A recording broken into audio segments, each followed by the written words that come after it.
We were discussing the properties of the sampling distribution of sample mean.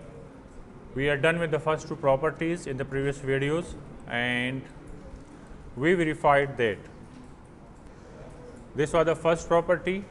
The mean of the sampling distribution of mean is denoted by mu x bar and is equal to the population mean, and we verified it with example in the previous video. The second property is about the variance.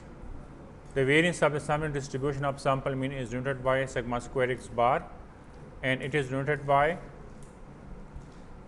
sigma square x bar, and it is equal to sigma square divided by n in case of with replacement, and sigma square x bar is equal to n minus n divided by n minus 1 into sigma square divided by n in case of sampling without replacement.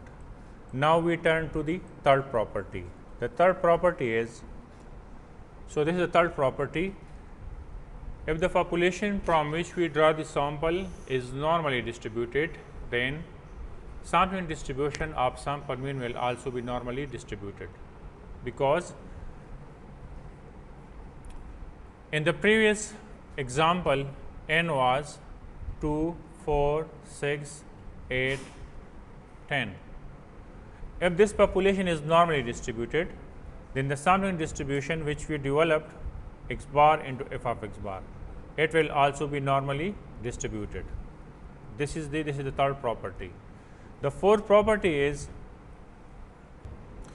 if the population from which we draw the sample is not normally distributed, then sampling distribution of sample mean would still be normally distributed if the sample size is greater than 30, and this is the claim of the central limit theorem.